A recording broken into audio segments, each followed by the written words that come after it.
ዙፋኔ ሻንጣዋን ይዛ ከቤት ወጣች። ዙፋኔ እናቷ ስመኝ ስኮን ለ20 ዓመት ያክል እንዴት ይዋሹኛል? 20 ዓመት ሙሉ ህይወት የውሸት ነበር በማለት በጣም አዝናና በጣም ተከፍታ እቴቴንስ ቢሆን ክሪቤልስ ብትል በኪም እንደዚህ ጎዳኛን ወይም እንደዚህ ዋሸኛን ብዬ አስቤም አላቅ። ነገር ግን ምኞት አንቺ ስመኝ እንደሆነች እናቴ ታውቂ ነበር ስትላትም አንገቷን ትደፋለች። ይሁን እንጂ ይሄን ቀን ለመናገር ቤኪም ሆነ ወይም እቴቴ ሲጠብቁ ነበረ።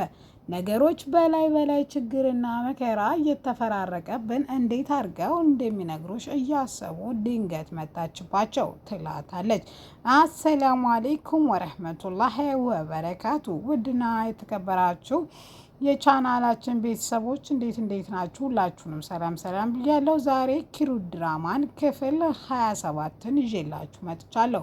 እነሆ እንድትከታተሉ ጋበዝኳችሁ። ወዳችሁ ፈቅዳችሁ ስለምትከታተሉኝም ከልብ አመሰግናለሁ። ይህን ያህል ለማታውቀው ሰው መጨነቅ የለብህም እያለ ቢሆንም ልጁን የምታውቂው ነገር የለም። ኪሩቤል ድንገት ወደ ህይወትሽ የመጣ ነው፣ ስለዚህ መጠንቀቅ አለብሽ ብሎ እንደ ታላቅነቱ እየመከረና እየዘከረ ያለ በረከት ድንገት በሩ ይንኳኳን። በሩ ሲንኳኳ ሊከፍት ሲወጣ ያገኛት ስመኝን ነበረ።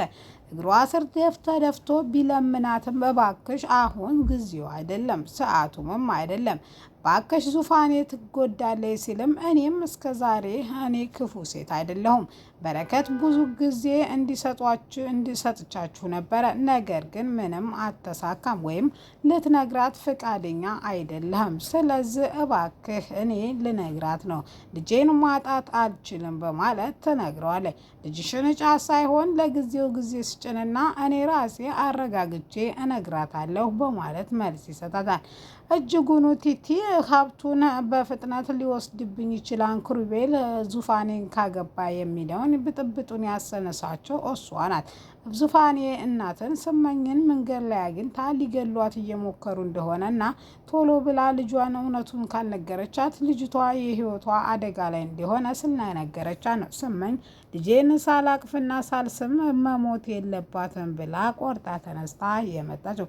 ቤኪ ምንም ያክል ቢለምናትም ነገር ግን ፈጽሞ ልሰማው አልቻለችም።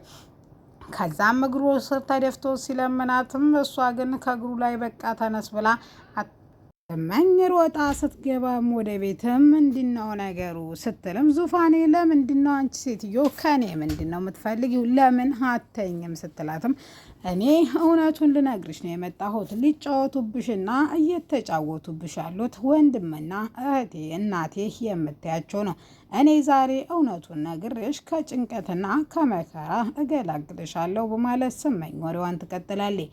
በጣም ደንግጦና በጣም ፈርቶ ያለው በረከት ምን ማድረግ እንዳለው እባክሽ ከቤቴ ውጭልኝ ብሎ ደጋግሞ ቢላትም ለስመኝ ግን ዛሬ እውነቱን ሳልናገር ፈጽሞ አልሄድም በማለት ተመልስለታል። ቲቲና እንትና ዙፋኔ ቀደም ሲል እንግዲህ በህይወቴ ጣልቃ አትግቢ፣ አንቺ አሁን ክሩቤልን የት ታውቂዋለሽ? ስለዚህ መጥፎ ሰው ነው ብለሽ የምታወሪው ነገር ለማታውቂው ሰው እንደዚህ እርግጠኛ ሆነሽ መናገራችም። እኔ ደግሞ የማያገባው ሰው ውስጥ ሰው ገብቶ ህይወቴን ሲፈተፍት አልወድም። አንቺ ደግሞ ያን እያደረግሽ ነው፣ እባክሽ እንደዛ አታድርጊ በማለት እየተጨቃጨቀቻን ነበረ። በዛ ጊዜ ግን ትዝታኔ ነካ በረካም የለው። ስለዚህ ተቲቲ ጋር እስካሁን ባትጨቃጨቂ ኖሮ የህይወትሽ ምስቅልቅል ዛሬ ባልጀመረ ነበር በማለት በውስጧ መነምነቧን ትቀጥላለች። ወይዘሮ ስመኝም ትቀጥላለች። 9 ወር አርግዤ 2 ዓመት አጥብቼ የወለድኩሽና ያሳደግኩሽ እኔ እንጂ በረከትና እቴቴ አይደሉም። ይሄ ደግሞ እውነታው ነው ስትልም በረከትን አይኑን ማየት ትጀምራለች። ዙፋኔ ብዙም አይኑን ብታይም አፉ ተናግሮ ካሁን ውሸቷን ነው ውጪ ተቤቴ ይትላም ብላ ብትጠብቅም ነገር ግን መልሱ እንደዛ አልሆነም። አንገቱን ነበር የደፋው። በጣም ትደነግጥና ለምንድነው ወንድሜ ዝም ያልከው? እናቴም ወንድሜም አንተ እንደሆንክ ለምን አትነግራትም? ሴትዮ ምን እያወራች እንደሆነ አልገባኝም እኮ ስትለውም እሱ ግን ምንም እየገባው እንዳልሆነና መስሎም ጸጥ ብሎ መመልከት ይጀምራል። ስለዚህ እውነታው ይሄ ስለሆነ ምንም ሊናገርም ምንም ብትጠብቂም ሊመልስልሽ አይችልም በማለት ስመኝ ትመኛለች፣ ታወራለች። ይህንንም እንዳለ ጭንቅላቷ ይዞርባትና እዛው ፌንት ትበላለች። ምንም ያክል እንኳ ፌንት በልታ እናቷ ጥላት መሄዷን ባትፈልግም ነገር ግን ቤኪ ይሄን አይደል የምትፈልጊው? ይኸው ልጅሽ ተዘረረችልሽ፣ እባክሽ ከቤት ውጭልኝ፣ ምንም ነገር ማውራትም አልፈልግም በማለት ይነግራታል። ስመኝም ብዙ ሳቆይ ከዛ ከቤት ውስጥ ትወጣለች። ከዛም ትንሽ ከቆየች በኋላ ማንም ሰው ሊረዳው ስላልቻለ ቲቲ ቆማ እንደ እንትን ትመለከተዋለች። ቤኪ አንገቷን ይዞ ቢያባብላትም ቀን አድርጎ ነገር ግን ልትነቃ አልቻለችም። ምኞት ከስራ ቦታዋ ወይም ከሱቅ ስትመጣ የሆነው ድራማው ተመሰቃቅሎ ቤቱ በአንድ እግር ቆሞ ነበረ። ምን ሆና ነው በማለት ወደ ሶፋ ላይ ካደረሷ በኋላ እንድትነቃ አልጋዋ ላይ ገብተን እናስተኛ በማለት ተረጋጋች። በኋላ ውሃ ከሰጣቻት በኋላም ተነቃች። በኋላ እንዴት ናት ብሎ ወንድሟን ካሰጣችው በኋላ ሳሎን ሲጠይቃት ስመኝን ለምን እንደዚህ በዛ አይነት መልኩ ነገራቸዋ ስትለውም እሱ ግን አውቆና ፈልጎ ሳይሆንም ስመኝና ግዴታ እየነገረችብኝ ምኞትዬ እንዴት ናት እህቴ በማለት አይዞህ ብሎህ እሷ በጣም ብልህና ጠንካራ ልጅ ናት። ስለዚህ እባክህ ቤኪ አንተ ተረጋጋ፣ አንተ እንዳያምህ። ስለዚህ እሷ ነገሮች ሲበርዱላት ራሷ ታናግርሃለች። አሁን ብቻዬን መሆን እፈልጋለሁ ብላ እንኳን አንተን እኔን አስወጥታኛለች በማለት መልስ ትሰጠዋለች። እህቴን እኮ አጣኋት በማለት ብዙ ነገር እህቴ ለእኔ ብዙ ነገር ሆናልኛለች። እኔ ግን ለእህቴ ምንም ነገር መሆን አልቻልኩም። ምን ማድረግ አለብኝ በማለት በጣም እየለፈለፈና የጸጸት ስሜት እየተሰማው መናገር ይጀምራል።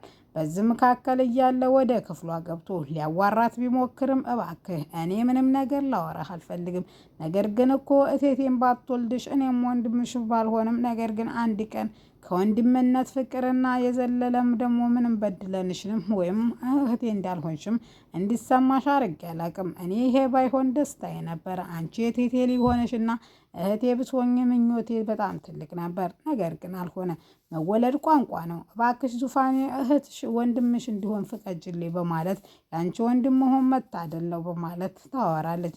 ነገር ግን እሷ ድሮውንም ውስጧ እንደነገራትና ማመን እንዳልፈለገች በውስጧ እያወራች ዛሬ ትልቁ ቀን ሆነና እውነቱ ተፍረጠረጠ በማለት ተክፍሏ ታስወጣዋለች። አሁን ማንንም መናገር አልችልም ብላ ታስወጣዋለች።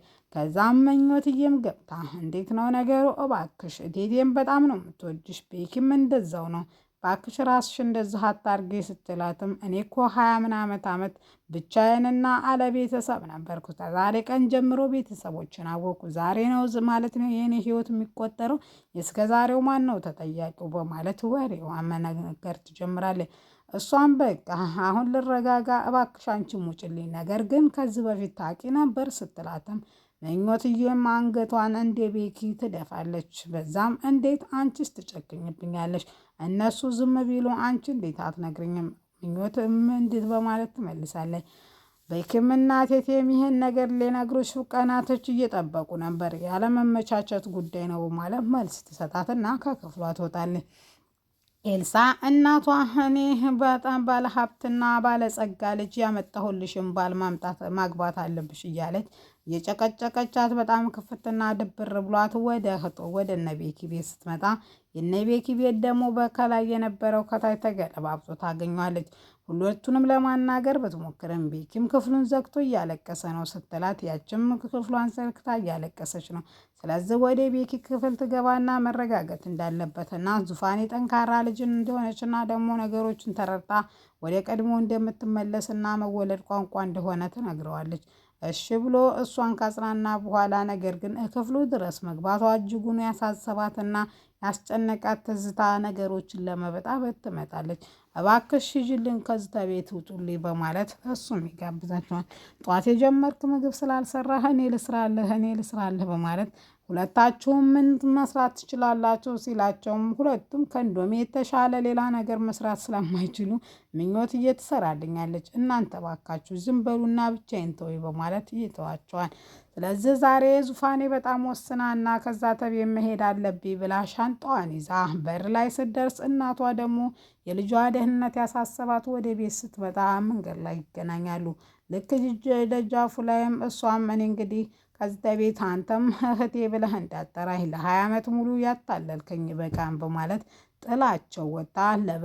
ለኪሩቤል ደውላ ዛሬ በጣም ስለከፋትና እሱ ጋር እንደምኮን